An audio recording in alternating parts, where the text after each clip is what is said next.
গত পর্বে আপনাদের সাথে পরিচয় করিয়ে দিয়েছিলাম শান্তিধাম আশ্রমের প্রতিষ্ঠাতা বিশ্বাস দম্পতির সাথে এবং তাদের অভিভাবকত্বে বেড়ে ওঠা ছোট ছোট ভাই বোনেদের। এবার আসি আমাদের কাজকর্মে। ওনাদের নিত্য প্রয়োজনীয় সামগ্রী যেমন শুকনো খাবার, ব্রাশ, পেস্ট, সাবান, শ্যাম্পু ইত্যাদি আমাদের হোপের তরফ থেকে ওনাদের হাতে তুলে দেওয়া হয়। যেহেতু রাখি বন্ধন উৎসব সামনেই ছিল, সেই উপলক্ষে আমাদের হোপের তরফ থেকে সুন্দর হ্যান্ডমেড রাখি তৈরি করে রাখি বন্ধন উৎসবও পালন করি ও ভাই বোনেদের জন্য উপহার হিসাবে নানা রকম চকলেটের ব্যবস্থা করে নিয়ে যাই। এই অনুষ্ঠানগুলো করে আমরা মেতে উঠি ছোট ছোট ভাই বোনেদের সাথে ক্যারাম খেলায় ও বিভিন্ন রকমের মজার গল্পে। এরপর সকলের জন্য আমাদের টিম হোপের তরফ থেকে দুপুরের খাবারের ব্যবস্থা করা হয়েছিল। আমাদের টিম ও পূর্ণিমা দেবী বাচ্চাদের খাবার পরিবেশন করেন।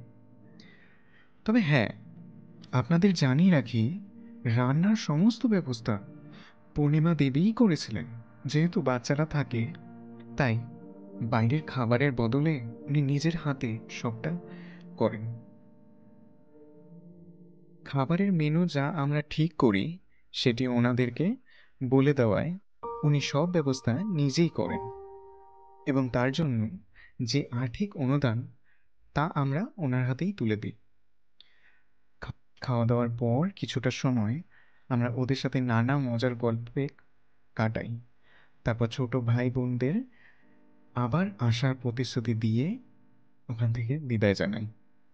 এভাবেই আমাদের টিম হোপের আরও একটি কাজ সম্পন্ন হলো। বিদায়কালে ছোট ছোট ভাই বোনেদের থেকে আসা স্নেহমাখা আদুরে আবদার, আবার আসবে কিন্তু তোমরা, এটাই আমাদের আরও এগিয়ে যাওয়ার অনুপ্রেরণা দেয়। যে সকল মানুষ ও মেম্বার্সরা আর্থিকভাবে সাহায্যের হাত বাড়িয়ে দিয়েছেন, তাদের আমাদের হোপ এর তরফ থেকে অসংখ্য ধন্যবাদ। আশা করব ভবিষ্যতেও এভাবেই পাশে থাকবেন। পুনরায় নতুন কোথাও আবার দেখা হবে নতুন উদ্যোগের সাথে।